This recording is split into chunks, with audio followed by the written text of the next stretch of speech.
comment on some of the things that King said, and obviously that's her point, but I'm thinking, I would think half hour-ish.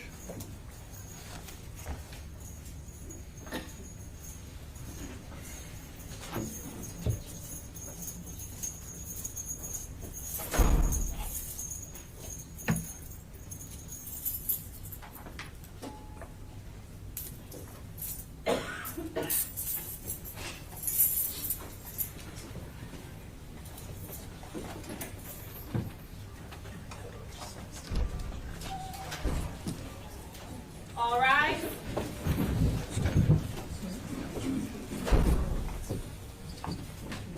Thank you. All may be seated.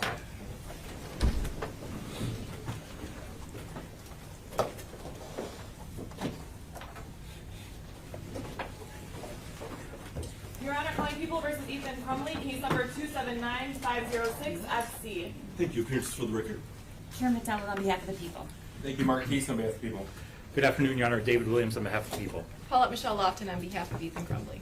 Amy Hopp on behalf of Ethan Crumbley. Deborah H. McKelvey on behalf of Ethan Crumbley. Thank you. You all may be seated. And good morning again. Dr. King, if he's still in the courtroom. Dr. King, you may retake the stand, sir.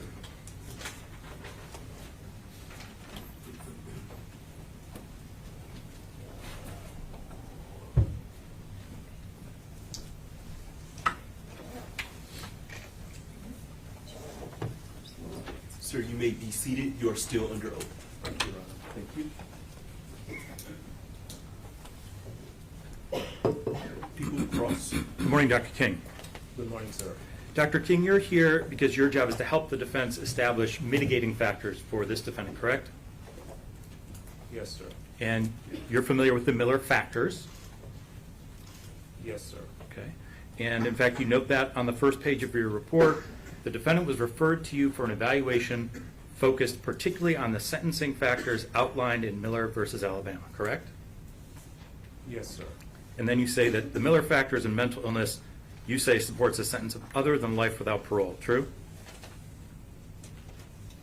Yes, sir. Okay. You know that the Miller factors are incorporated into Michigan law. Are you aware of that? Yes, sir. Okay. And can you tell us what the 5 factors are? So, immaturity, age, person has to be younger than 18, impetuosity, transient recklessness, and ability to extricate oneself from a dysfunctional family.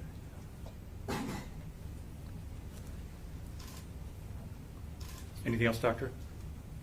I probably missed a couple. I didn't memorize them. Okay, so Doctor, in fact, under the law, there are 5 factors. First is chronological age, hallmark features among them, immaturity, impetuosity, failure to appreciate risks and consequences. Does that sound right?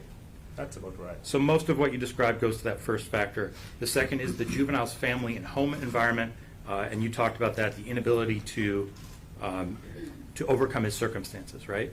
Yes, sir. There are 3 other factors: the circumstance of the homicide offense, the incompetencies of youth, which affect how the juvenile might have been charged or convicted of a lesser crime, and the possibility of rehabilitation, correct? Yes, sir. All right. Doctor, when were you retained in this case? I think it was contacted on or around, and my timeline could be off. I want to say in November. It was just around Thanksgiving of 22, I believe. Again, my timeline could be off. And you were provided some materials to review, Yes, sir. and then you interviewed the defendant. I did. Over how many sessions? I believe over 6 sessions. And can you tell us when those were? Sir, I did not memorize the date. I think the first time I met the defendant would have been around January 4th or 5th. I think that is the first time I interviewed him. I interviewed him twice virtually, and maybe 3 or 4 times after. The last time I interviewed him was probably July I think 10th or 11th. I don't have the access to my calendar, so I didn't memorize those dates. Okay, Doctor, what do you have with you today? Before you move on, the first meeting you said that was on January 4th or January 5th, was that of 2023? Yes, sir. Thank you. And then your last meeting, of course, would have been in 2023 as well, sir? Yes, sir. Thank you. You may proceed. Thank you. Doctor, what do you have with you today? I have my PowerPoint, and I have a copy of the presentation. I have my iPad. I have a model of the brain, and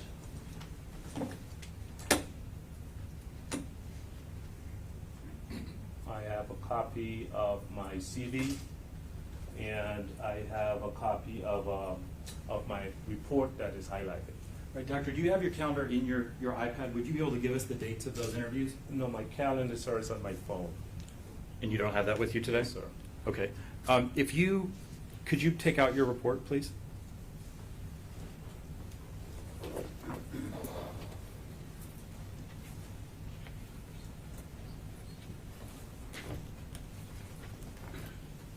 For the record, his report is also in defendant's N, is that correct? That is correct, Your Honor. Thank you.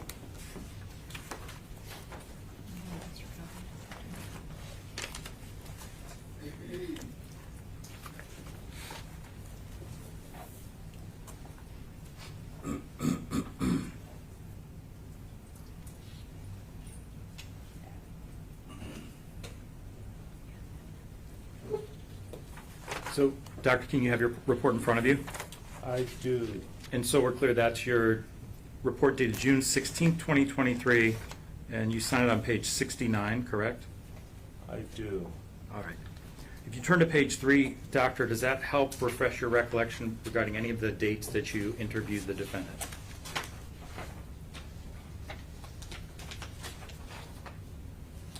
I do. Okay, so was your first meeting with him on December 15th of 2022? That is correct. And you conducted a structured interview on January 5th, 2023? That is correct. And you did an evaluation of competency to stand trial on January 11th of 2023? That is correct. Okay, and as to the other 3 dates, you're not able to give us those today? Yes, that is correct. And Doctor, you did some testing and then you did some research yourself, correct? That is correct. Doctor, in the timeline that was in the presentation that was put up on the screen, it didn't include the dates of your reports. You prepared 2 reports, correct? I prepared an initial report because if my memory serves me correctly, this hearing was supposed to have been held, I think, early in May. May 1st. May 1st. And then I was told that there was an adjournment, and so here we are today. Right, okay, so, but in your timeline, it didn't include the dates of the reports, and in fact, the first report came partway through that timeline, would you agree? And then the last report came in June. That sounds about right, sir. So, Doctor, on page 3 of your report, again, we're talking about your June report, you refer to it on page 2 as a complete list of records relied on and reviewed, correct? What page is that? On sir? page 2, you reference,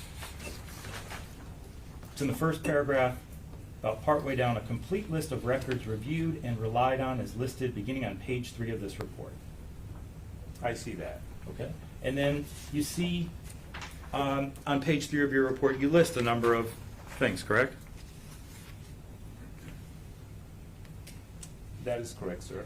Dr. King, you testified to a number of things on direct that don't appear in that list. Can you tell us what those are? What other things that aren't on this list you reviewed and considered? So, for instance, Dr. Kadir's report from Easter Seals, which was comprised of 1,310 pages. I believe I only got those, I think, last week. Okay. And Ms. Lofton, of course, has sent me updated information. I apologize, I've not been able to memorize information. We're talking about voluminous pages of information. Okay, so what I want to know about, doctor, is things that you had at the time of your June 16th report that you did not list. So, for example, you said in your direct testimony that you interviewed a neighbor. You recall testifying to that? Yes, And that's not listed in your sources of information, is it?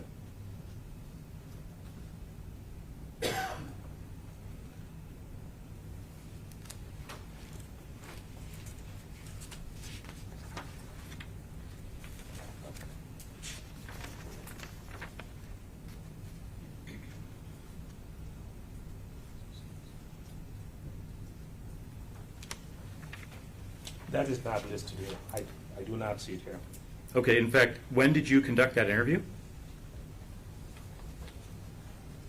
Probably it was about, I think about 2 months ago, and again, my timeline could be off. I don't have my calendar in front of me, sir, so I'm not able to give you that exact date. Doctor, you made no reference to that in your report, did you? It's not in my sources of available information. Is it referenced anywhere in your report? I don't see the reference here, sir. Okay, but I'm not, there are a bunch of things you referenced that aren't listed in your sources, and we'll talk about that. What I'm asking you is, did you make reference to your interview with the neighbor anywhere in your report? Is there any way I would have known that about that before today? Yes, so, can I explain? Please. So, you have, sir, a copy of my PowerPoint? No, sir, I don't. Okay, I apologize for that. So, it's not mentioned in your report. Did you document that interview with the neighbor in any way? I did. And do you have that documentation with you today? It's not in my report, sir. Okay, thank you. Do you have documentation of that anywhere? Do you have notes? Did you write a short report? Did you report that to council? Do you have anything that reflects your interview with the neighbor? Yes, sir. Okay. Do you have that with you today? I do not. Doctor, you also referenced text messages between the parents, right? Yes, sir. And that's not listed in your source of information either, is it? It is not listed. Okay. And you don't reference that in the report, do you? That is correct. Okay. Doctor, you testified about reviewing the defendant's internet searches, correct? That is correct. And in fact, you mentioned something about researching something about a dog, right? About burying the dog. That is correct. Okay. You talked about he's got to go out to the shed and bury the dog, right? That is correct, sir. And he was researching how to do that. That is correct. And that's the same shed where he tortured the baby birds, correct?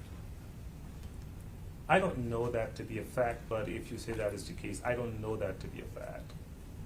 So, doctor, you have something that no one else in this courtroom had. You had access to all the information you wanted, and you got to interview the defendant. Did you not ask the defendant about where that torture took place?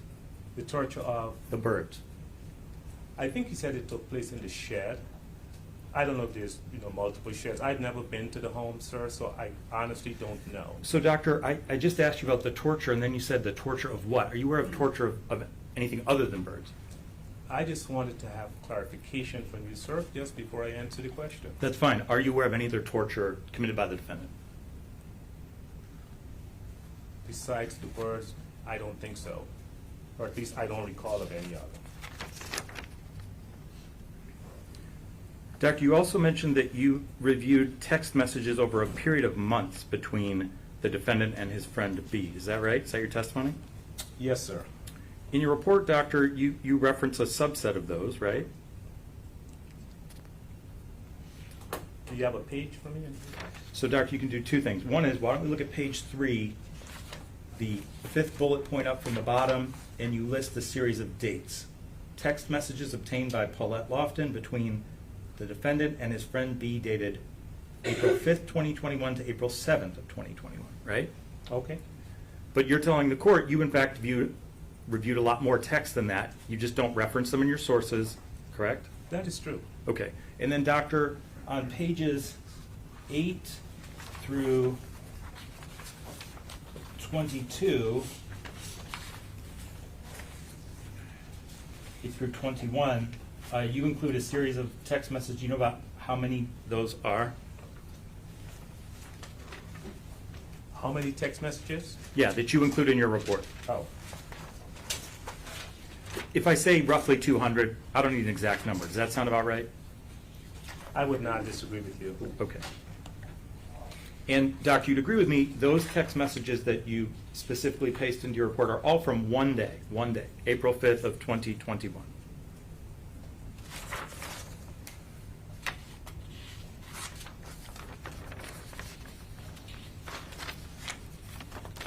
As far as I can see, sir, yes. Doctor, you looked at some emails, and then you looked at something, assignment from Mrs. Kubina that you referenced. Those also are not listed in your sources of information, are they? They're not. But you did review them and consider those. I did. And then Dr. Aniker's report is listed in your sources, correct? That is correct, sir. And you reviewed that entire report, correct? The report of Dr. Aniker? Yes. Yes, sir. Okay. And you considered that in your analysis. It was part of your review and your conclusion. Is that correct? I did.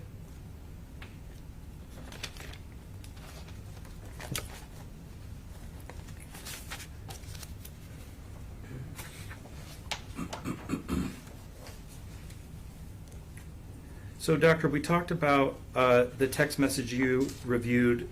You also reviewed some videos, correct? Yes, sir, I did. And what videos did you review? I reviewed the videos of the actual shooting. I reviewed the videos of the bird and the video of Ethan taking a fall in the diner, and I believe 4 or 5 other videos from the Oakland County Jail. Okay, and Doctor, did you also review the video that the defendant took the night before the shooting? Yes, I did. Doctor, regarding the diner video, when I watch it, it doesn't seem you can see in the video whether the defendant hits his head or not. Were you able to see that in the video, or did you get that from the defendant? Can you rephrase that question, please, sir? When I watched the video from the diner, I actually didn't see the defendant hit his head. Maybe I missed it. But are you saying you can see that in the video, or that that's what the defendant told you? I'm wondering if you missed it, sir, because based on my review of it, that is what appeared to have happened, and he was helped up, and then he fell again and had to be helped up. That's how I saw it. You prepared, we talked about 2 reports, Doctor, and the first report is dated January 27th of 2023. You know, may I approach, Your Honor? Yes.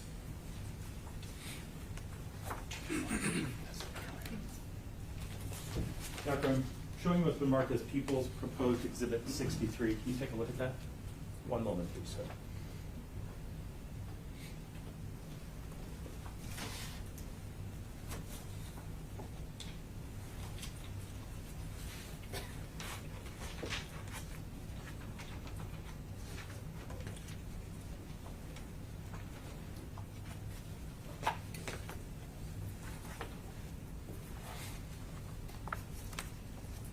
Doctor, I'll go through that with you a little bit, but does that look like your previous report? It does. I do have an updated report, June 16th, so these two, this is an updated of what I did initially. Correct. So I received 2 copies of your report. The first one is the one you're looking at now, Exhibit 63, and the other is the June 16th report. And that sounds right to you? You did 2 reports? Yes, sir. Okay. And you agree this is the first one? Yes, so I'm a little confused because I'm under the impression that the June 16th report supersedes the January 7th report because the June 16th report has information that I didn't have when I did the January report. Okay. That's important, Doctor. It's information you didn't have, and we're going to talk about that.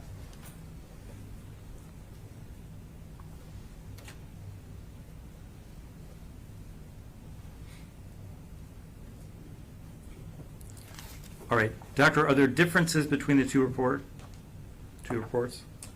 Yes, sir, there are differences. Okay, can you tell me what those are? You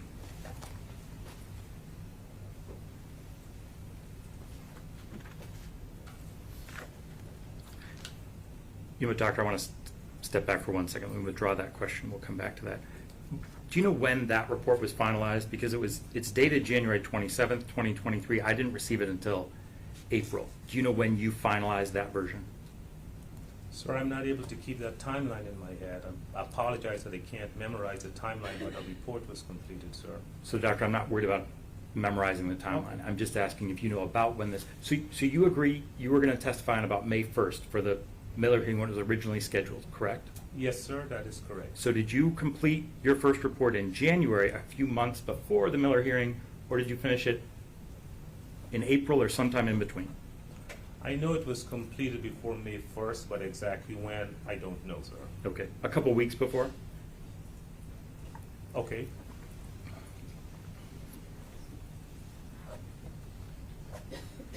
Okay, so when you submitted that report at that time, you thought that was your final report and you were going to come to court and testify on May 1st with that report, correct? That was my understanding, sir. And at that point, you've been retained since you think November, right? I was contacted in November, and I believe I was retained shortly after. Okay, and you know you were retained by December 15th because you were meeting with the defendant by then, correct? Yes, sir. Okay. And at that point, Doctor, had you been given access to everything you needed or you wanted to see for your report? I was given access to information. I don't know that I was given access to everything, because obviously since then, I've been given additional information. Okay. And at that point, Doctor, if you look at your first, or the partial paragraph at the bottom of page 1 of the January report, it said you'd spent 16 hours interviewing the defendant, correct? That is correct. Okay, and then after you submitted that report, this hearing was adjourned, right? That is correct. And then you spent about another 6 hours with the defendant. In your June report, it says you've spent now 22 hours with him. Does that sound right? That sounds about right. All right, Doctor, I asked you about the differences in the report. Can you go over those with me?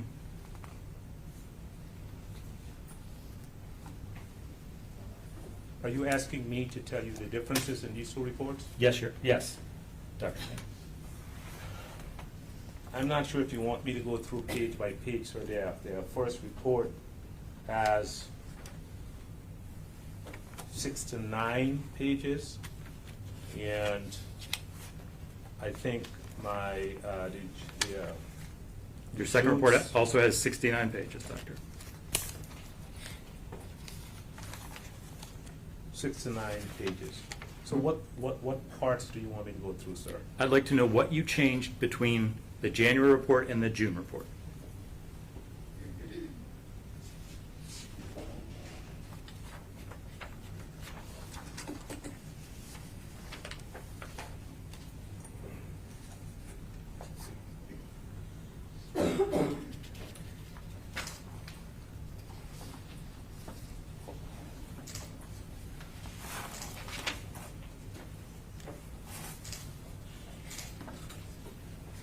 All right, so Doctor, as you sit here right now, you're not able to quickly tell me what changed.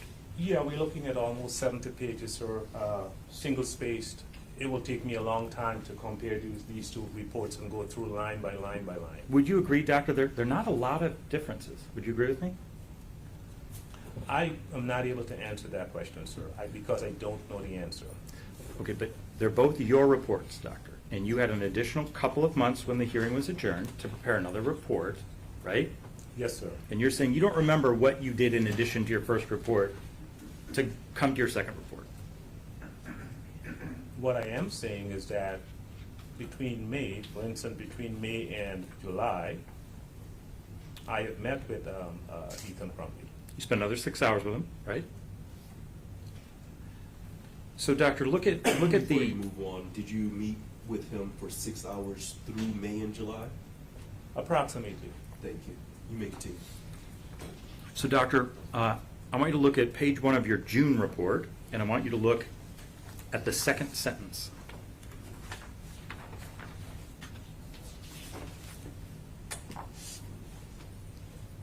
It starts on December 1st, 2021. The defendant was booked at the Oakland County Jail after bringing a 9mm handgun to Oxford High School, where he allegedly shot and killed 4 of his classmates. Do you see that? Are you reading from the January report? June report, Doctor. Oh, I'm sorry. Can you repeat that? Yes, I want you to look at the June report and see that you said that the defendant allegedly shot and killed 4 of his classmates in June. You see that? Yes, sir. And in fact, in your January report, you don't say allegedly. Can you tell the court why you changed it to say that he allegedly killed 4 students?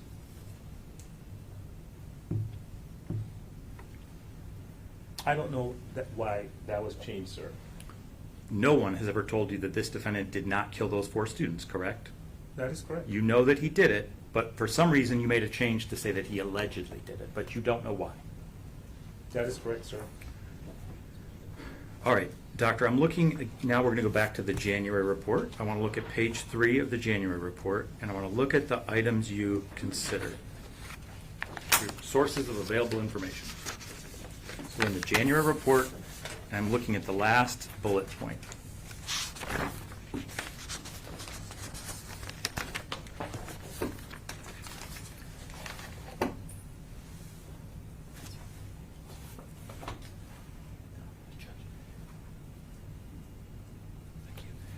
Judge, I'm sorry, I don't know if I gave you a copy of People's Proposed Exhibit 63. May I do that?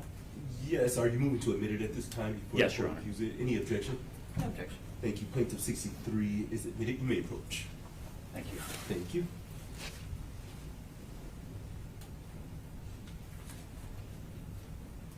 All right, so Doctor, we're looking at the last bullet point on Exhibit 63, the January report, and the last bullet point. Can you read that to us?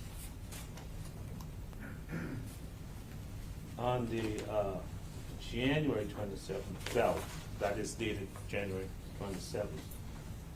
The last bullet point says Oakland County's Prosecutor's Office video footage. Correct. And you list 3 videos, correct? I do. And what are those? It's the Oxford High School video of 11/30/2021 shooting. Third video recorded by Ethan.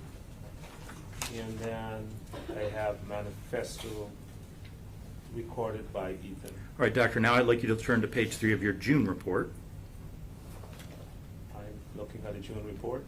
Okay, and the last bullet point, what does the last bullet point in the June report say? It says Oakland County deputies body camera footage. And in that regard, you're talking about the body camera footage from the jail that we saw on the screen, correct? Okay, I think so. Okay. He's wearing the spit hood over his head, and they've got him in a chair. He's upset? That is correct. All right. So, Doctor, you did, in fact, view the Oxford High School video of the November 30th, 2021 shooting, the Bird video recorded by Ethan, and the manifesto video recorded by Ethan, right? You had access to those, and you reviewed those, correct? Correct? That is correct. And then you just took them out of your June report.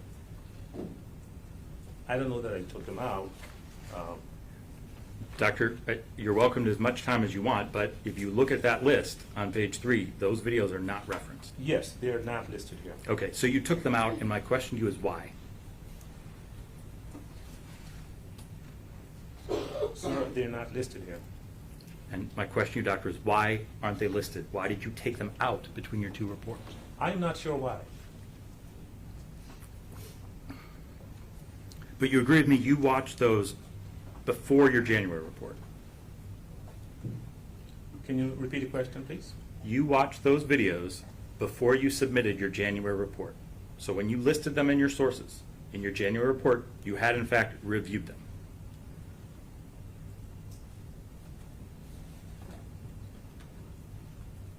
That is correct. Doctor, on page 49 of your June report,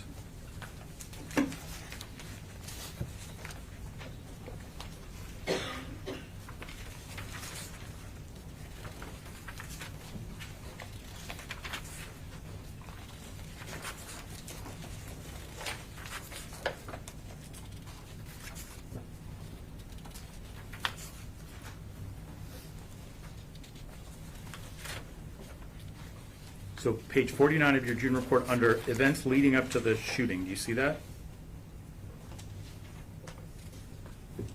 Yes, sir.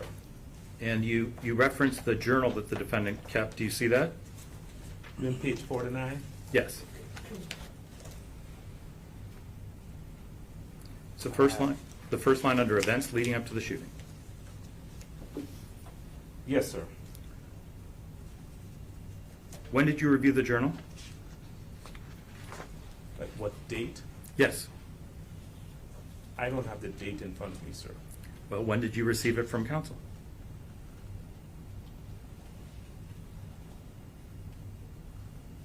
I don't have that exact date in front of me, sir. I do not know the date.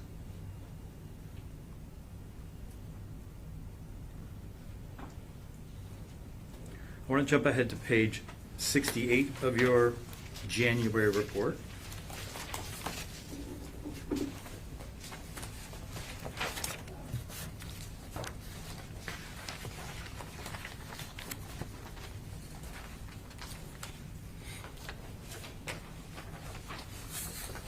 I want to look at conclusion events. Again, we're on page 68. You see that? One moment, sir.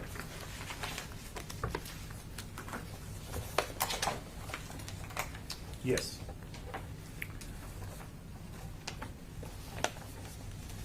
And Doctor, the last sentence, I'm sorry, the second to last sentence under conclusion event says, surveillance video shows the defendant sitting on the ground crying, fully well knowing that he is on a path of no return.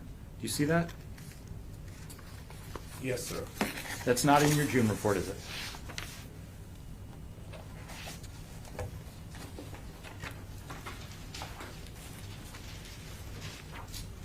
It's page 68 of your June report. It's at the top. It's conclusion events, and that sentence is taken out, isn't it? On the June report, Correct. it says surveillance video shows Ethan sitting on the ground crying, fully well knowing that he's on a path of no return. That's in your January report, correct? That is correct. But not in your June report, correct? I actually just read that from my June report. And Doctor, you and I have two different reports. Can I see what you're looking at, Doctor? Certainly. You may approach the witness. Thank you.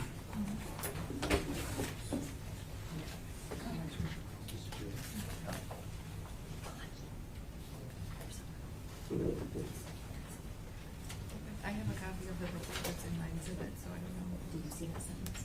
Not in this report.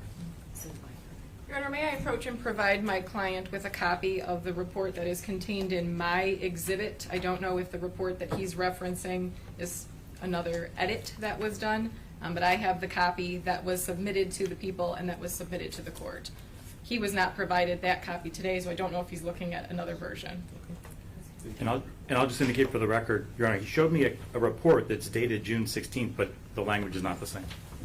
Thank you. Are there multiple copies of the June report? Your Honor, this was a working document, and I know Dr. King can explain that. Obviously, since the first report, which was turned over to the people in April, a number of things have transpired, and he has continued to work and continue to edit his report so that the report that the court has today is the most accurate report. So if I could approach with the exhibit that was turned over to the people as well as the court to make sure that we are all looking at the exact same version of this report that is ever-changing. Thank you. He should only have the report before him that has been admitted into evidence. This is the So whatever's report. been admitted into evidence, Doctor, that's the only report that you are to be testifying to. Please don't testify to reports that have not been admitted into evidence because it causes confusion. You may approach the witness and give him the exhibit that has been admitted into evidence. Thank you. Thank you. And what's the date of this It exhibit? is the June 16th report. Thank you. Thank you. People, you may proceed. Thank you, Your Honor. May I approach? I'd like to see what he brought to try and understand why there are two reports with the same date and different data. May I approach? You may. May I also approach? Yes, absolutely. And counsel could take a moment to compare.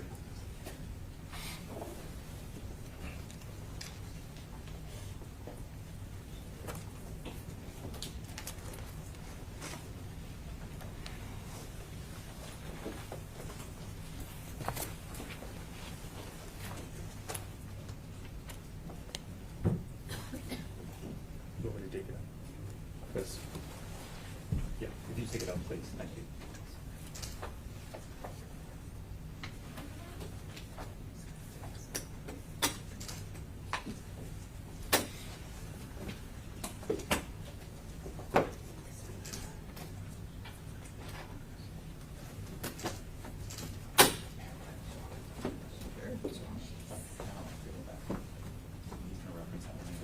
Yeah, that's the one that was submitted and was used as an exhibit.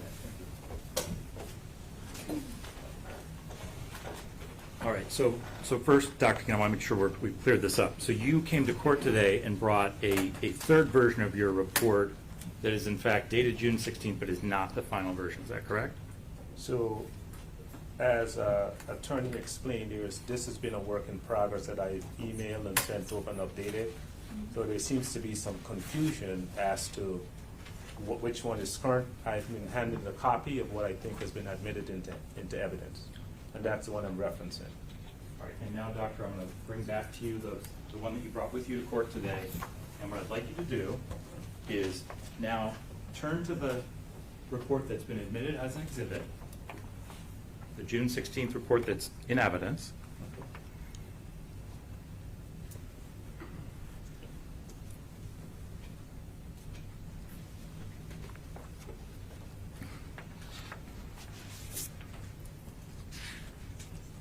Okay. And if you flip to page 68, Okay. and if you look at conclusion events,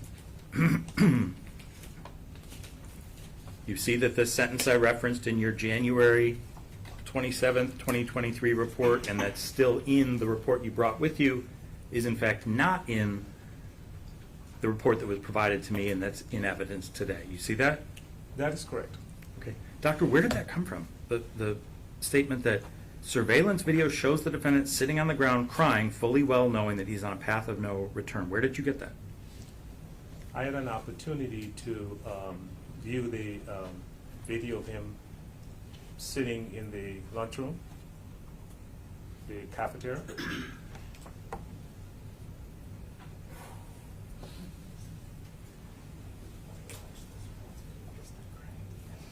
Okay. So, doctor, that's your interpretation of a video of the defendant. You say he's crying. Okay. There's no audio? There's no audio. Did you ask the defendant about that? I did not.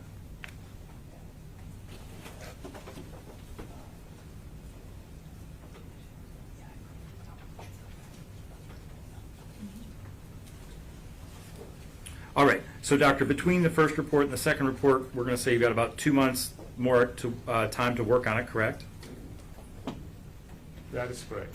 And based on everything you reviewed and your discussions with the defendant and with his defense team, you identified all of the mitigating information you could find, correct? That is correct. And you included the mitigating information you found in your report, correct? That is correct. And in fact, that was the whole point. That's why you're retained, is to find as much mitigation as you could and then present that to the court in a report and then come testify about it, right? That is correct. And doctor, you were given sufficient time to meet with the defendant and consult with defense counsel, right? That is correct. And you weren't rushed in doing your report, I don't think I was. okay? And if you felt there was some more mitigating information out there in the world, like you talked to the neighbor, if you thought there was something else, you would have looked into that, correct? That is correct. Was there anything, doctor, that you saw referenced in anything that was provided to you or that you learned from the defendant and you said, you know what, I haven't seen that, I would like to see that? Anything that you wanted to see that was not provided to you? Okay, correct. I'm asking you, was there anything in addition to what you have that you said, I would like to see something else that was not provided to you? Were you given everything you asked for? As far as I'm aware of. Okay. Sure. All right, doctor, we're going to spend some time on your June 16th report, but before we review that, doctor, did you listen to the testimony presented by the prosecution last Thursday and Friday? I did. Okay. And you've never spoken to any of the investigators in this case before, correct?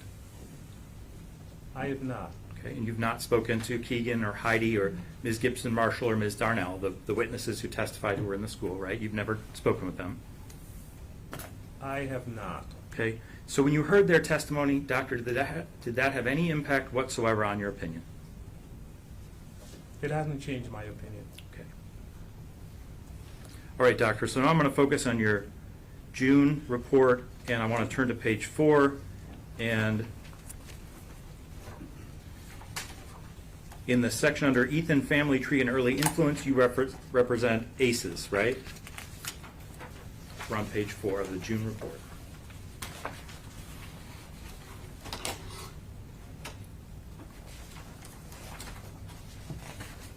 That is correct. All right, and doctor, you don't reference the study that you're talking about there. You provide a footnote at the bottom, but it doesn't give me a journal or a place to find that specific report. Do you have a site for that with you? Can you rephrase that, please? I'm not sure what you're asking me. All right, so if you look at your footnote 2 on page 4, you talk about the Adverse Childhood Experiences Study, Child Abuse and Public Health, but there's no citation. You list some authors, but I wasn't able to find that specific report. Do you have a citation, some way to find that specific report? So, just for clarification, in my testing, the ACEs consist of 10 questions. And the more ACEs that are present, the more the probability exists that this person is going to have issues. In my more than 16 hours of interviewing Ethan, I obtained the ACEs information from him. So if you're asking me, did I administer the ACEs, there was no need to. Okay, I but believe the question is, for this footnote, do you have a specific citation for this footnote that would help aid in trying to find this article?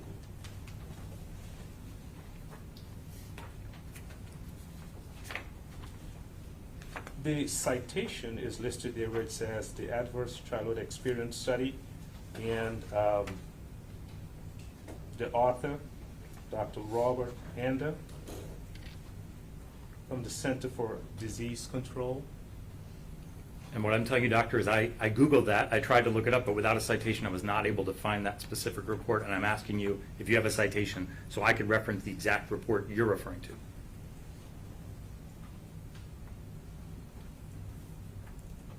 This is what I looked at, sir, in terms of the ACEs coming out of the CDC. Do you have a copy of that, doctor? The report you're referencing in footnote 2? I don't have a copy with me. I looked at the study coming out of the CDC and Kaiser pertaining to the ACEs.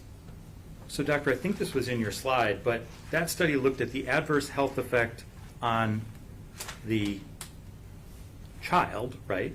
In this case, the defendant, not on, so the things they would experience later in life because of the ACEs, right? That is correct. Health effects and heart problems and stress and all these things, right? That is correct. The reason I'm asking you for the study is because in your description on paragraph 4, you say that ACEs culminate in numerous antisocial activities such as aggressive acts, unwarranted violence, and heinous crimes. And I couldn't find that anywhere in relation to ACEs. And I'm asking you, where do you get that from? Sure. Sir, if you were to research and look at the information surrounding the ACEs study, I think it was conducted in 95 and 97. My dates could be off, of 17,000 subjects. There is a litany of information in terms of what happens to someone who possesses these X amount of ACEs. And so the problem is, doctor, you can't give me that report. You can't cite that to me, so I can question you about that. Okay.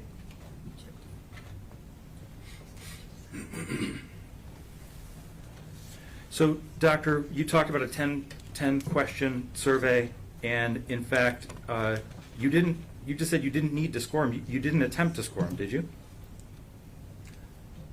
I did not administer the ACEs because I administered 15 psychological tests that provided me the information I needed to reference the ACEs.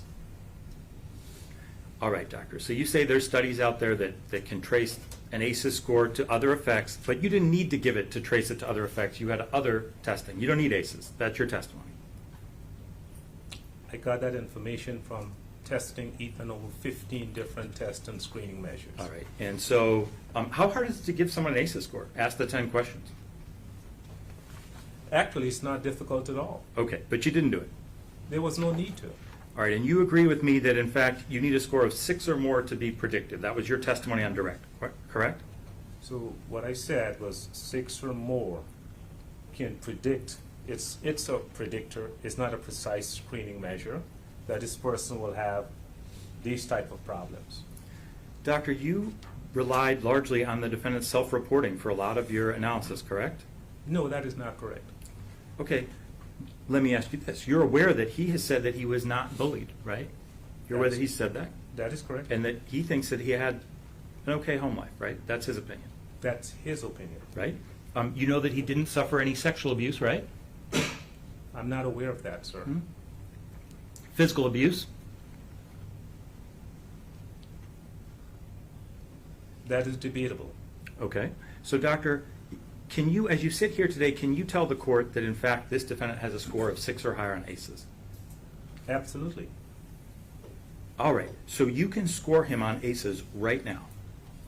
100%, sir. Okay, let's do that. Take Absolutely. me through the testing, take me through the 10 questions, and let's talk about his score. So I don't have the question in front of me, but I can ask some of the questions to get the information to that question. I'll be happy to walk you through. Okay, please. Okay? You want to ask about, Doctor, so we're clear, I don't care what you want to ask about. I want you to tell me the defendant's ACEs score. That's what I want to know. You said you didn't do it, you didn't need to, but now I want to know what his score is. sir, I was very clear with you that I administered 15 tests, and I said I did not administer the ACEs. I was very clear about that. You did, and then you just told me you could do it right now.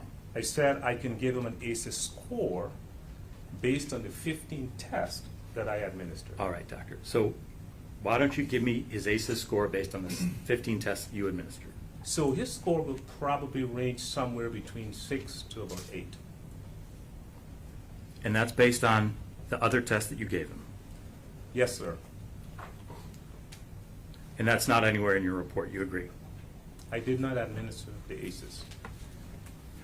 Doctor, on page 6 of your report, Before we get too far from this issue, there was something I wanted to clear up. When the prosecutor asked you about physical abuse, your answer was debatable. What did you mean by that? Sir, if a child is injured and the parent does not take action, that is considered physical abuse. When Ethan fell in the diner and hit his head, and the owner said, I need to call 911, and didn't, I consider that physical abuse. all right, so, Before you move on, is that the only thing that you consider as physical abuse as it relates directly to this defendant? Additionally, when Ethan was with his parents and fell again and reported a loss of consciousness and was not taken to seek medical attention, I also consider that to be physical abuse. Thank you. People, you may continue. thank you, Your Honor. On page 6, Doctor, in the last sentence of exposure to violent scenes, you make the statement, quote, this mentality is typical of persons who spend an inordinate amount of time ingesting violent content. Do you see that? Page 6, what paragraph? It's the last sentence under exposure to violent scenes. Yes, sir. Doctor, you don't cite anything for that, do you? There is no citation here. Okay. What do you base that on? I base it on my clinical experience, sir. Doctor, I mean, that's been studied, hasn't it? It has. And it's been largely debunked. Isn't that true? That is not true. Okay. Can you cite me anything? So- Any literature that substantiates Sure. that? I'm happy to respond. So it's hotly debated as to whether if one is exposed to frequent scenes of violence and carnage, if that exposure has an adverse effect on that child. Some experts say no, and some experts say yes. I can cite you Eric Erickson, developmental psychologist, who chronicles that between the ages of 0 to 5, a child learns most of his core values. In fact, children absorb what they observe. So, Doctor, thank you for that answer, but the defendant's playing of video games actually post-dates this thinking, right? He reports having violent thoughts long before he played any of those video games. Isn't that true? That is true. Okay, so you can't have cause and effect where the violent thoughts are caused by the video games he played later. Would you agree with me? Can you rephrase that question, please? He's having violent thoughts at age 5 or 6, and he plays video games at age 13. You would agree with me, the video games didn't cause the thoughts. Sure didn't make them better. Okay, so you're saying a person who already had violent thoughts was urged on by the video games he was watching. What I am saying is that at age 6, if you're having aberrant thoughts and you engage yourself in frequent exposure to video games, it's not going to make you a better person. We can agree on that, Doctor. Thank you. All right, Doctor, on page 7, you talk about mental illness, correct? Yes, sir. And you cite this. You cite the statutory definition of mental illness, and you also reference something you refer to as, quote, the Miller factor. Do you see that? Yes, sir. Doctor, which Miller factor are you referring to? The Miller factor of 2012, or the Miller hearing of 2012. So, Doctor, we walked through at the start of your testimony what the 5 Miller factors are from the United States Supreme Court. There are 5 of them. And what I'm asking you is, when you say in the last line of the first paragraph under evidence of mental illness, you say, taking into consideration certain factors known as, quote, the Miller factor. And what I'm saying is, when you're talking about mental illness, which Miller factor are you talking about? Sure. The inability to extricate oneself from a dysfunctional family. All right, so you're saying the second, his family and home life is where you would put mental illness. His family and home life. Yes, sir. Doctor, you say that the defendant, and this is in the last full paragraph on page 7, that the defendant is without question someone who is mentally ill. Do you see that? Yes, sir.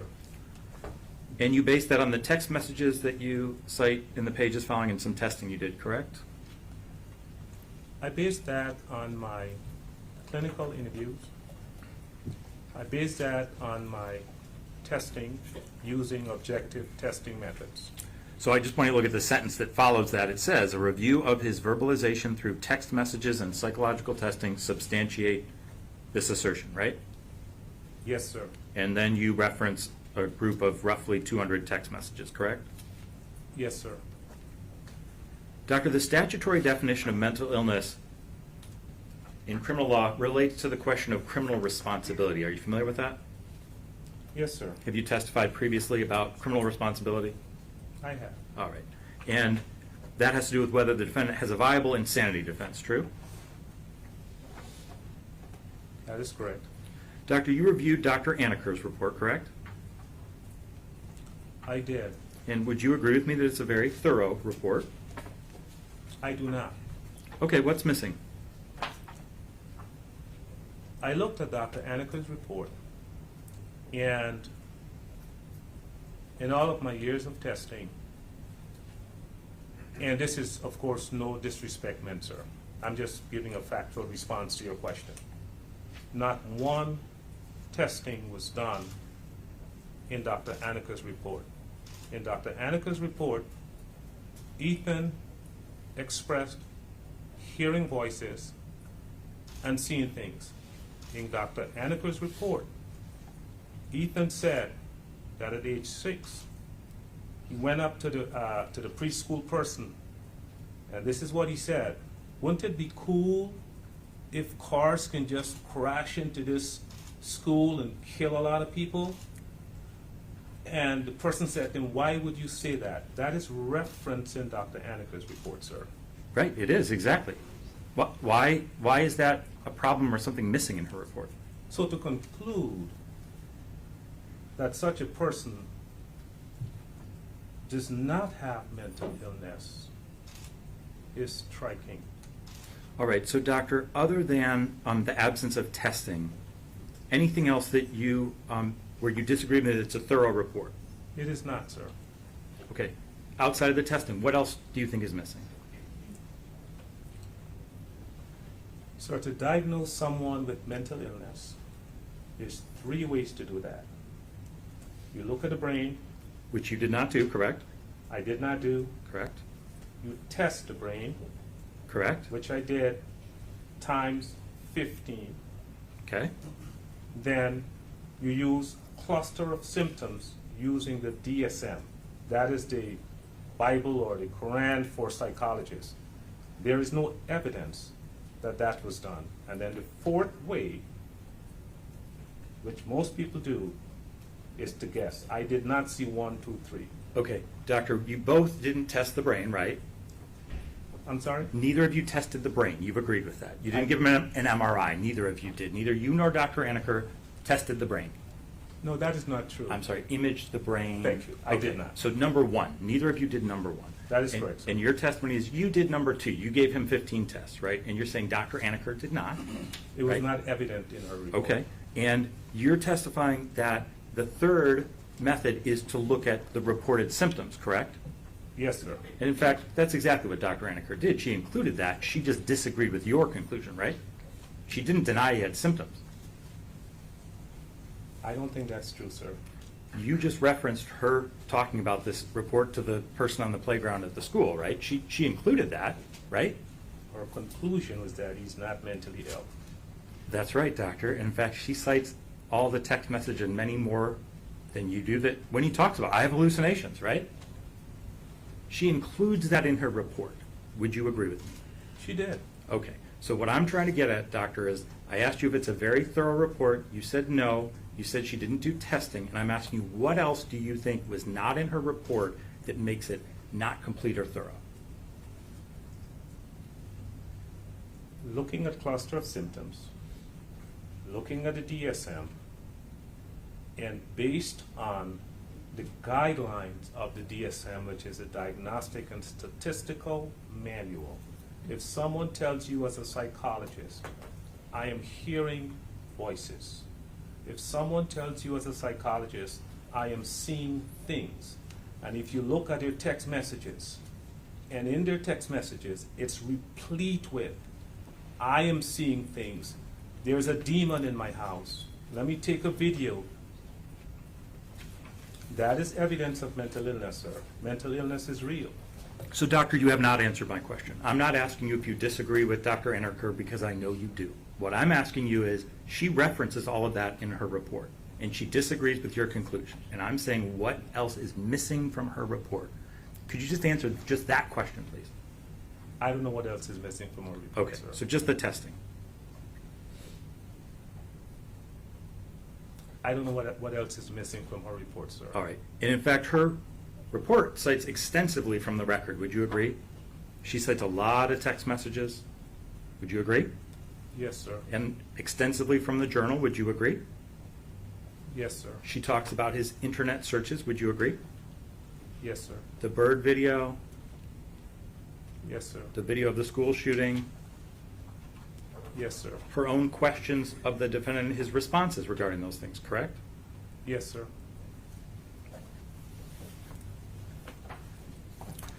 All right. Other than your disagreement on the diagnosis, is there anything in Dr. Anaker's report that you believe is factually incorrect? So, sir, just to clarify, my response is not my disagreement with Dr. Anaker's report. I've never met Dr. Anaker. What I am saying is that I don't know what her conclusions are based on. I don't know. It's not on the DSM. It's not based on testing. I don't know what the conclusions are based on. Doctor, I've asked you a straightforward question is, are anything in her report factually incorrect? It's a yes or no question whether you believe she had something that's factually incorrect. It's difficult for me to answer that question, sir. Well, you didn't highlight or note that she got something wrong, did you, in terms of the facts? And the reason why it's difficult for me to answer that question. Doctor, you can address that and redirect. I'm not concerned with why it's difficult. Thank you. Okay.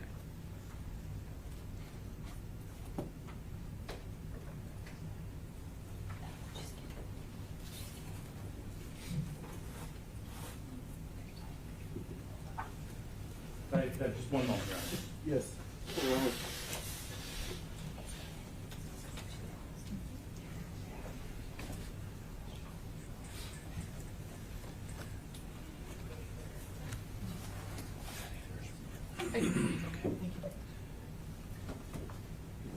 Doctor, I'd like to show you Dr. Aniker's report. You indicated you did review it, correct?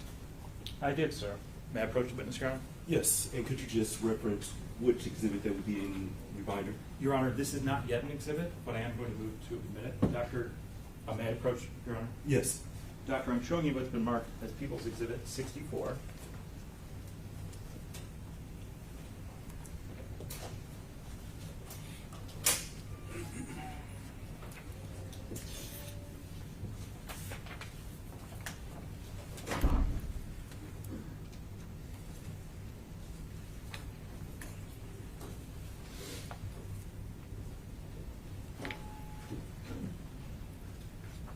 Do you recognize that?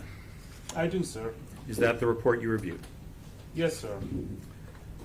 Your Honor, at this time I move to admit People's proposed 64. Any objection? No objection. Thank you. Plaintiff, People 64 is admitted. Your Honor, may I provide the court with a copy? Yes, please. Thank you.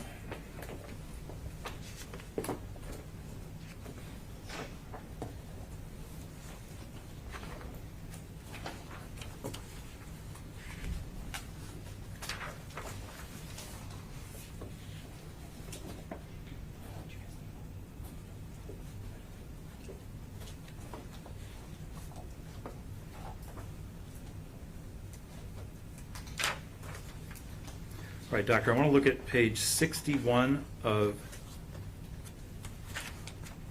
Dr. Aniker's report.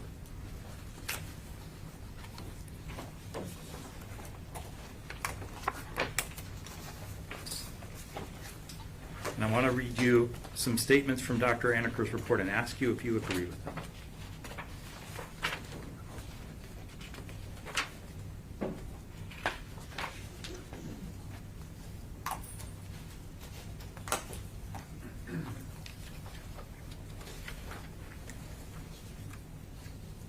Pretty close to the end, Doctor. It's 67 pages, I think, and it's page 61. Thank you. I'm there now. All right, so I'm looking at the first full paragraph on the page, and I'm going to go through a few of the statements there. If you look at the first sentence, Dr. Aniker indicates, when considering the question whether the defendant was experiencing a substantial disorder of thought at the legally relevant time, there is no indication from objective sources that the defendant engaged in unusual behavior that would be typical of psychosis in and around the time of the alleged offenses. Do you see that? I see that, sir. Do you agree with that?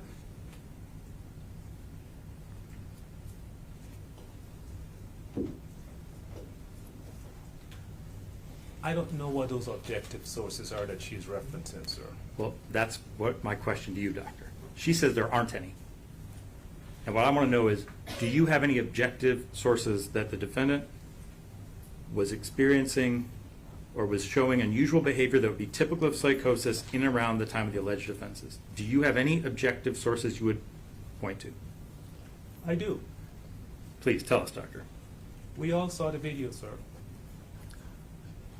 The video of the shooting. We saw the video of the shooting. All right. And you're saying he's exhibiting signs of psychosis during the video of the shooting. We saw the video that he made the night before. We listened to him saying, "I am a demon." I'm glad you brought that up, Doctor. Do you know what that's in reference to? I don't know. Do you know who the defendant's idol is? I don't know. You didn't ask him that? No, I don't know. He references it in the journal. Did you not read the journal? I read his journal. Okay. And you know he idolizes another school shooter. Are you aware of that? I am aware of that. Okay. And do you know that the reference to a demon is a direct reference to that other school shooter? So for someone to verbalize that tells me that person has a serious thought disorder. So if I say to you, doctor, you know, that other school shooter referenced demons and I really think he's great, you're going to say I have some evidence of psychosis because I referenced that and I admire that person. I would say you have some serious issues. Okay. Any other objective evidence?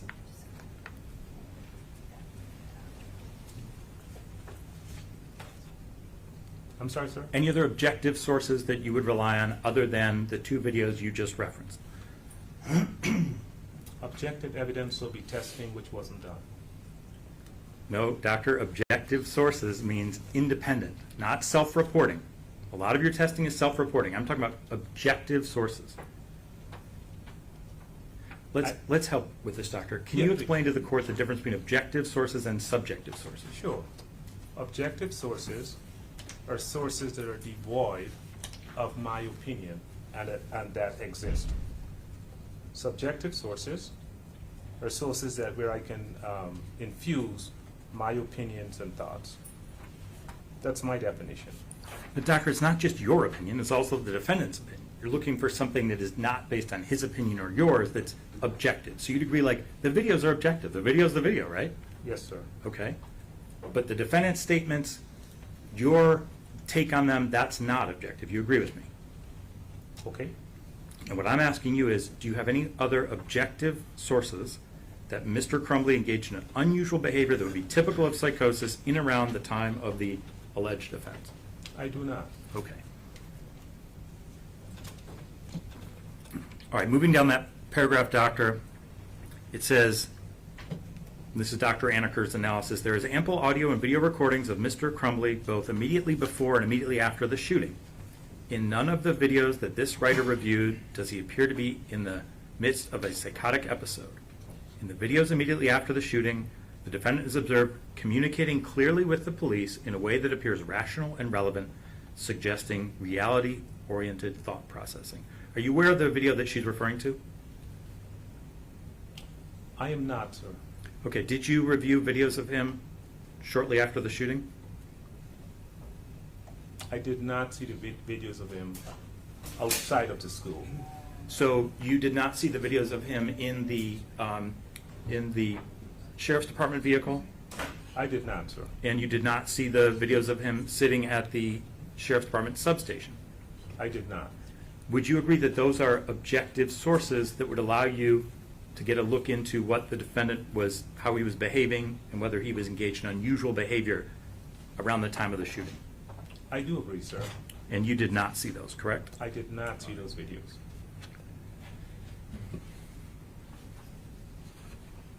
She goes on to note, in that time frame, the defendant does not mention demons, paranoia, hallucinations, or delusions. He follows commands and answers all questions asked of him in a coherent manner. He does not appear to sound or behave in a disorganized manner. You don't have a basis to disagree with that. You didn't watch those videos. I actually agree with that opinion, sir. Okay. He follows commands, answers all questions in a coherent manner. You agree? I do agree, sir. All right.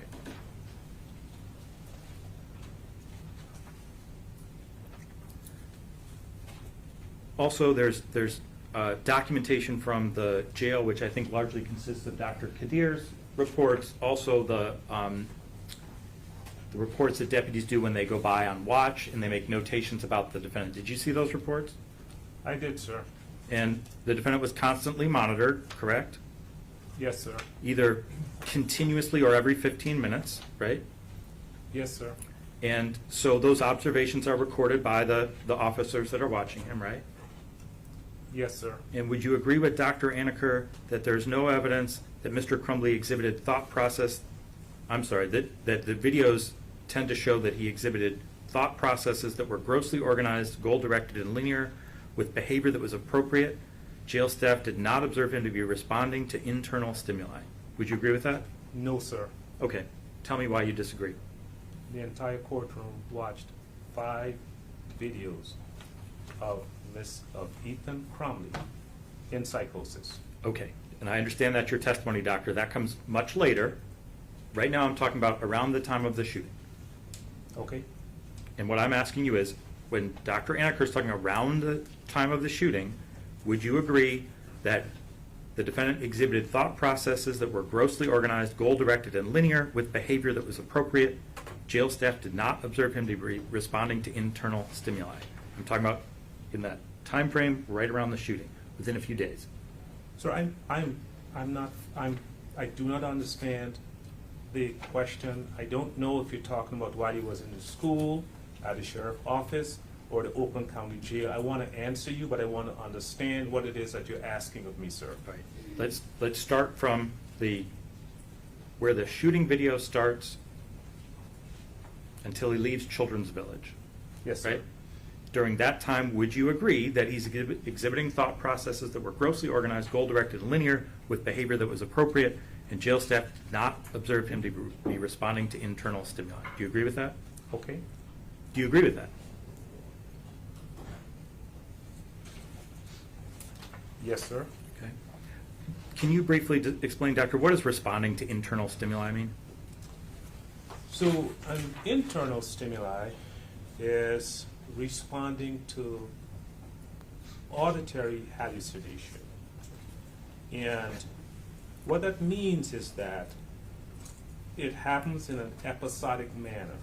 So I could be experiencing internal stimuli right now, and then I can step away and I am not experiencing internal stimuli. It is a very dynamic process. So, Doctor, I understand that you're saying that when someone responds to internal stimuli, that can come and go, right? Absolutely. They might one day be doing it or one moment, and then later they're not, correct? Yes, sir. And what I'm asking you is, what does that look like when they are responding to internal stimuli? What does that mean? So it varies from person to person. Some people may smile inappropriately, and some people may try to mask what they're hearing by pretending that they're not hearing. And then you have some folk who may actually respond to internal stimuli. Okay. So people react differently based on the source of that stimuli. All right, and you would agree what that boils down to for the layperson is someone is seeing or hearing things that aren't there, right? It's something that is internal to them and not in the world that all of us are observing. Yeah, it's their perception. So, Doctor, I think you testified that you believe the defendant has a mental illness that constitutes a substantial disorder, correct? I did. And that you believe it significantly impaired his judgment, behavior, and capacity to recognize reality? I did. Okay. And, Doctor, is it your testimony that this defendant is not criminally responsible? My testimony is that Ethan Crumbley is mentally ill. I understand that, and now I'm asking the next question, which is it your testimony that he's not criminally responsible? Mayor, I'm going to object. That is not what we are here to argue today. We are not arguing criminal responsibility. The defendant has pled, and we withdrew our insanity defense notice. May I respond, Your Honor? Yes. I think it's very important whether this doctor thinks that he is not criminally responsible. If that's his opinion, I think the court can take that into consideration. If your objection is overruled, I will also leeway. You may continue. So Ethan Crumbley has pled guilty to the crimes. The facts are the facts, and they cannot be taken back, sir. Doctor, that's not my question to you. My question is, you understand the legal concept of criminal responsibility, and you yourself have prepared reports regarding criminal responsibility in other cases, correct? That is correct. So you understand the legal standard. Yes, sir. And you know the first step is mental illness that's a substantial disorder that significantly impairs the defendant's judgment, behavior, capacity to recognize reality, right? Yes, sir. And you've already testified, in your opinion, he meets that criteria, right? Yes, sir. And now I'm asking you the second step. Do you believe that he's criminally insane? I believe he's mentally ill, and his mental illness played a factor into the events of the shooting. So, doctor, it's a yes or no question. Do you believe he's criminally insane, or do you not believe that? He's already pled guilty, sir. Please answer the question directly, doctor. If you can, please re-ask your question. Is it your opinion that this defendant meets the legal definition of criminal insanity? Is that your opinion? I don't think so, sir. Okay. And why is that?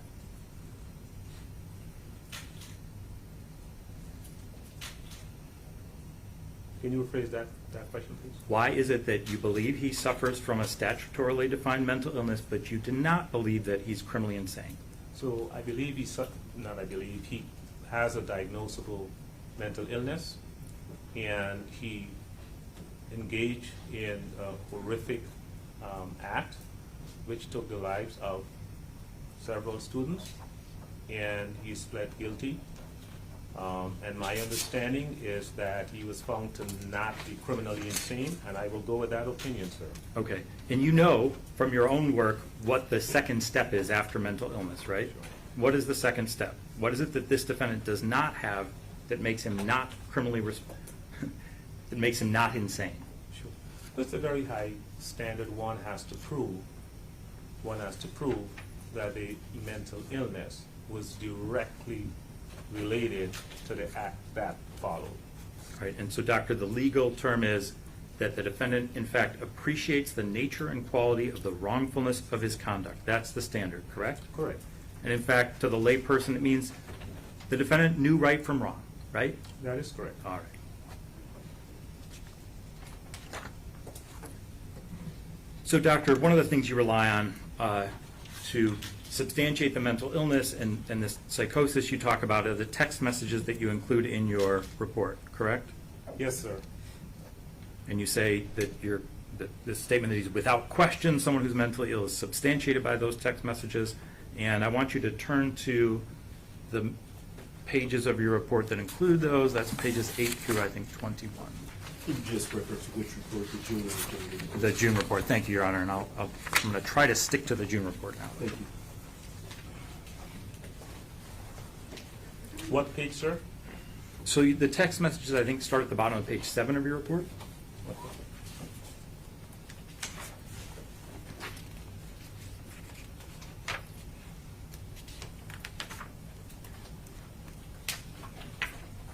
Okay. And there are 14 pages, and I think you've agreed with me, ballpark about 200 text messages, correct? Yes, sir. How many text messages did you actually review?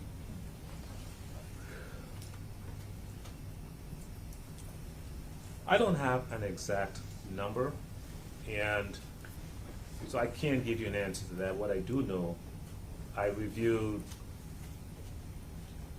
and again, I don't want to give an incorrect answer, but I'm thinking I saw 20,000 text messages. Okay.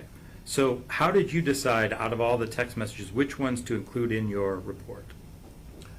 I decided based on the fact of just logic and process of elimination, because it's not appropriate, I didn't feel, for me to include 20,000 text messages in a report. It wouldn't serve anyone any good.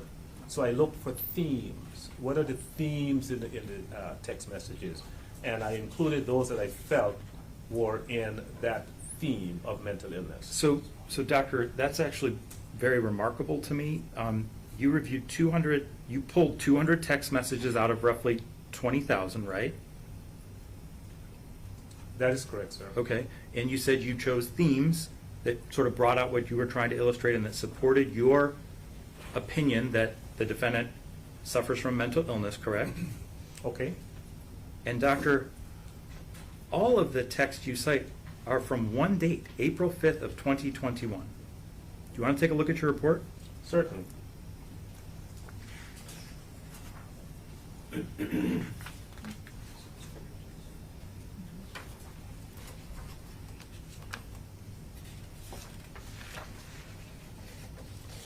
That is correct, sir.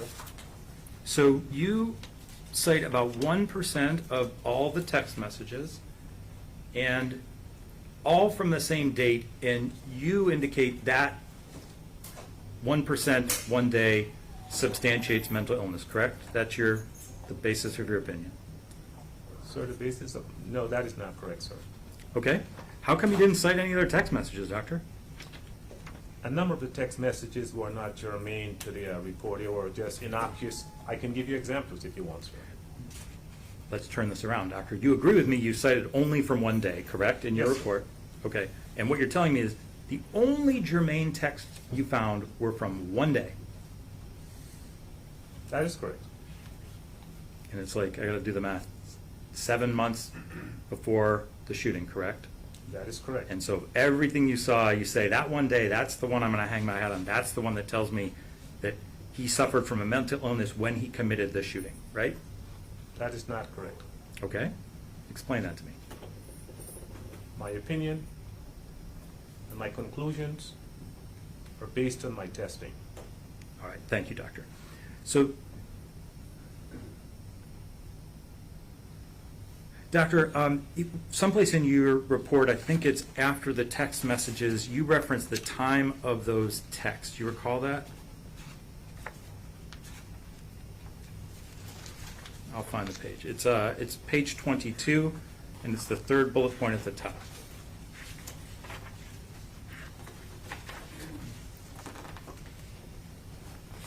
That is correct. And you say most messages were sent around 4 a.m., correct? Yes, sir. And that was remarkable to you and significant, correct? That is correct. Okay. Doctor, are you familiar with something called UTC? Can you spell it out to me, sir? It's U, the letters U, T, and C. It stands for Coordinated Universal Time. I know the letters are out of order, but it stands for Coordinated Universal Time. Are you familiar with that? I don't know if I am, sir. All right. So, doctor, you based your assumption that these messages were sent around 4 a.m. based on the little time indicators for each message, right? They each say 4, 5, 20, 21. They start at 3:50 a.m. and they go until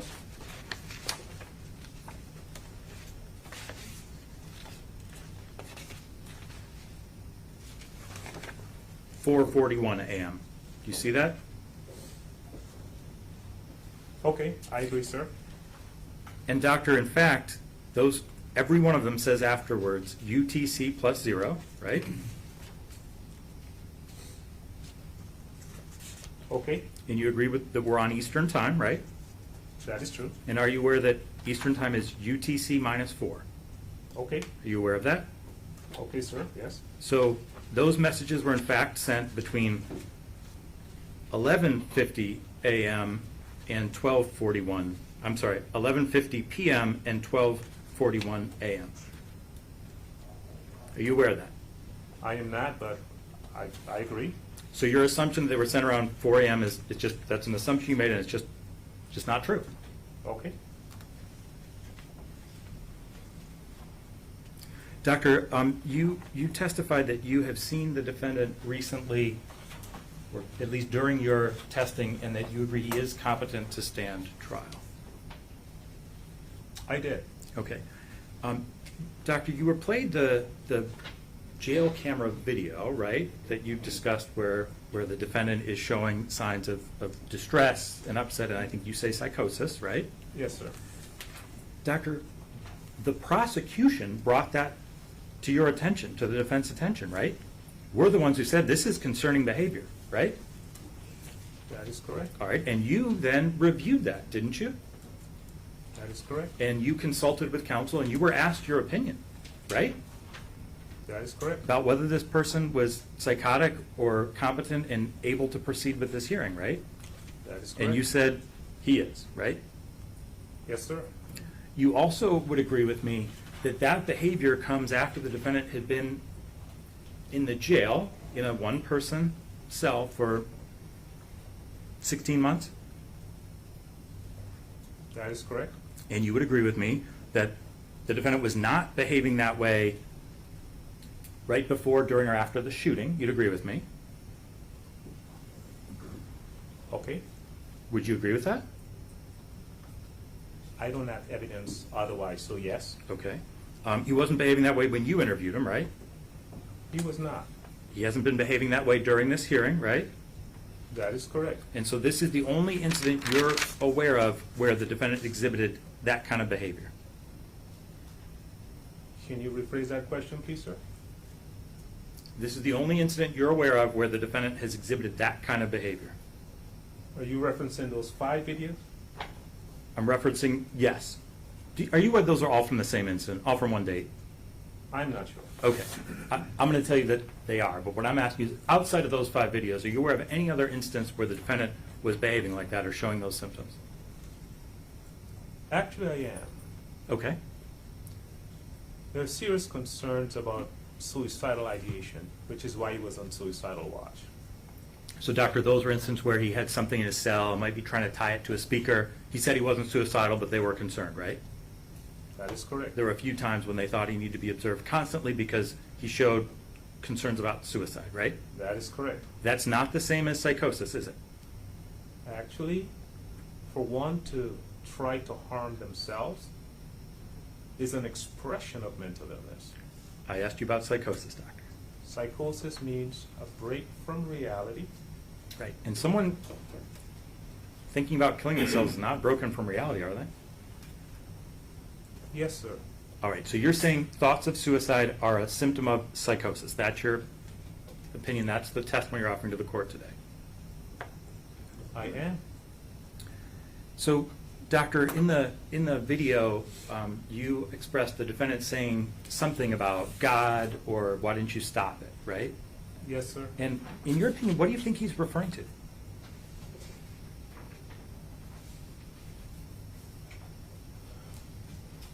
He's saying, God, why didn't you stop it?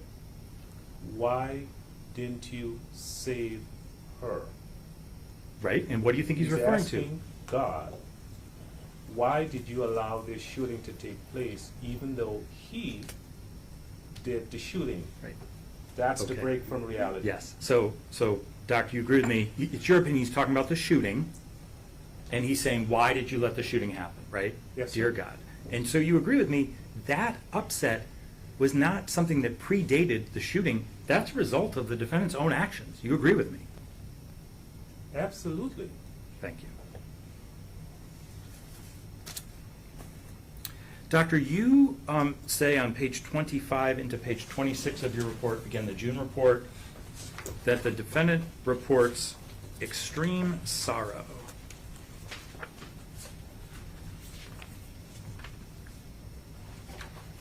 The very last few words of page 25 into page 26. You see that?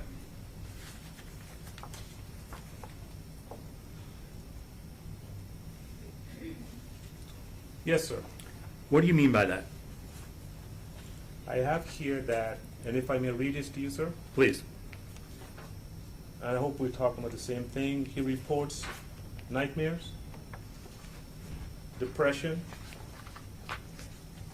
and extreme sorrow over the outcome of his actions. Right, and so what I'm asking you, that's the sentence I'm talking about, is when you say extreme sorrow, what do you mean? Ethan is slowly coming to grips with what he did and the horror that transpired at Oxford School, and he's expressing extreme sorrow. All right, so doctor, though, that's not what you say at the end of that sentence, is it? You say that he's expressing extreme sorrow over the outcome of his actions, Correct? right? But you don't know what outcome is. Outcome singular, right? And you don't know what outcome that is. So is he extremely sorry that he's in jail? Sir, Ethan took the life of 4 innocent people, and that is not okay. We agree on that, doctor. What I'm saying is you don't include in your report that he expressed extreme sorrow for taking the lives of 4 students and shooting 7 other people and terrorizing a school. You don't say that. You say he experiences that over the outcome of his actions. And what I'm saying is, okay, could be that he killed 4 people. It also could be that he's in jail, right? That is a possibility. It could be that his parents are in jail, right? I don't know that to be a fact, but okay. But he could be, right? It's possible. Okay. And he could be experiencing sorrow that he's going to spend the rest of his life in prison. So we're speculating, but okay. All right. And what I'm saying is, as you sit here today, you can't tell us which one it is. You don't note it in your report.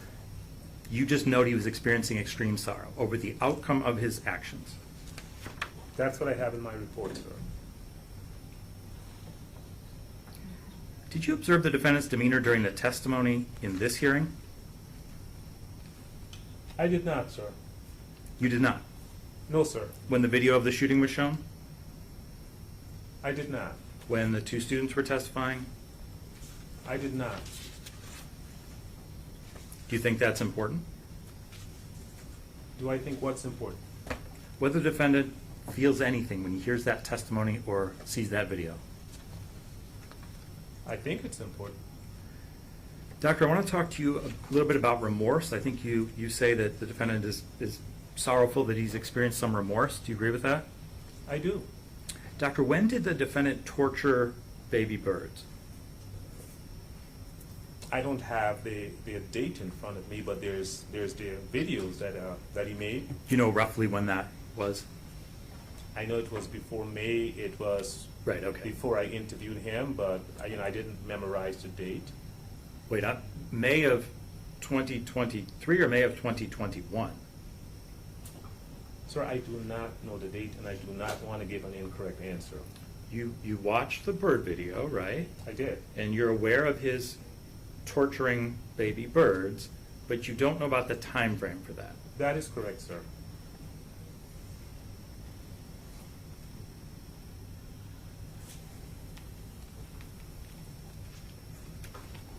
Give me just 1 second.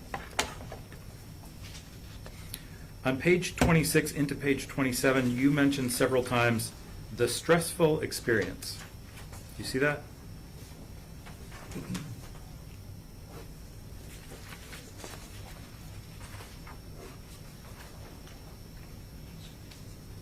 On page 26.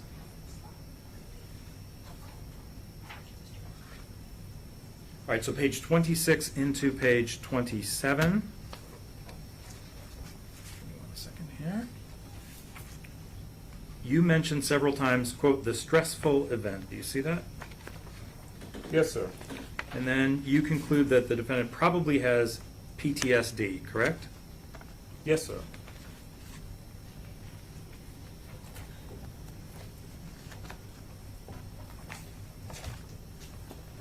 What is the stressful experience you're referring to in your report?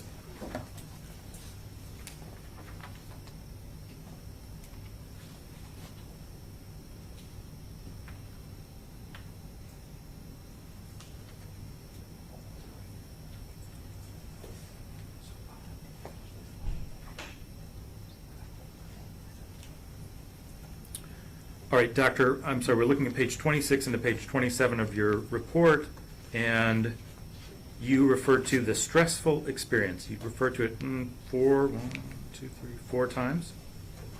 You see that? Yes. What is the stressful experience you're referring to in your report? So those are actually questions on the PTSD questionnaire that he endorsed. Okay? And what I'm asking you is, you refer to it multiple times, and I'm asking you, what is the stressful experience? Of dealing with the consequences of his actions, of Okay. dealing with depression, dealing with nightmares, dealing with his current circumstance. So that's a result of the shooting he committed, not a cause of the shooting he committed. Would you agree with me? Yes, sir. All right. So his PTSD, his post-traumatic stress is from the shooting that he committed. Yes, sir. Judge, I have quite a few more questions, and I did not realize time is Sure, passing. we'll take a natural break. Please continue.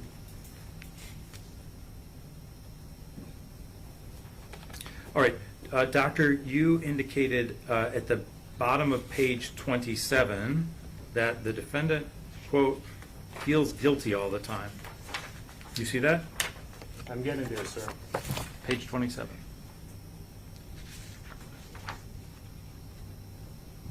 What part of the page you're looking at?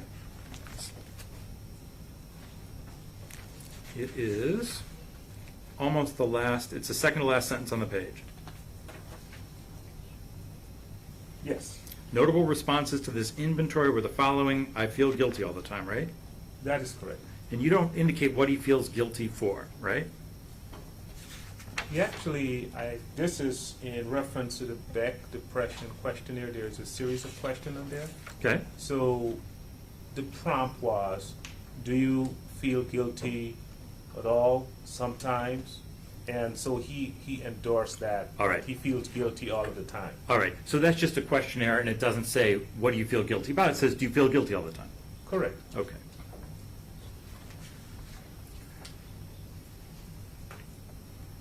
Judge, I do have another series of questions. I think this is, for me, a natural break, if the court is all right with that. Sure. We can go ahead and take a break.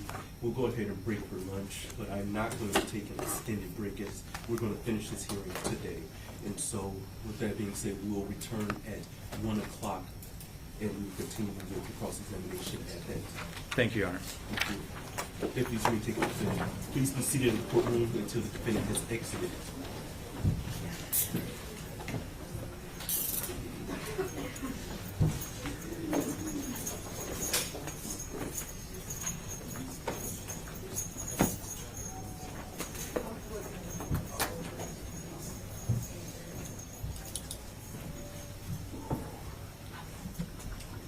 Thank you. I'll see you all at 1 p.m. The court stands in recess, sir. You may step down. All rise.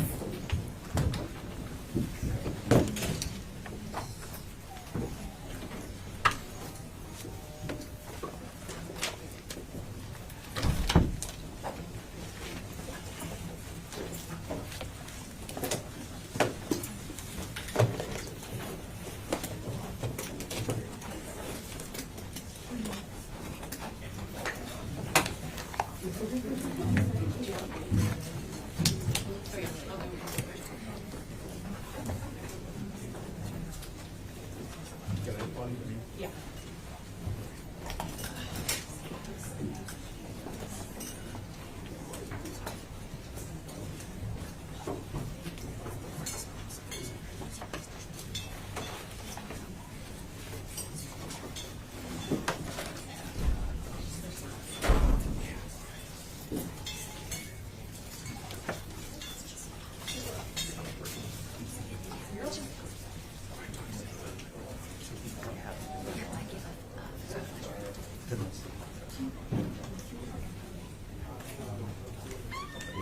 Folks, we have to lock the courtroom for the judge's order. We'll be securing the door. Please grab whatever you need and then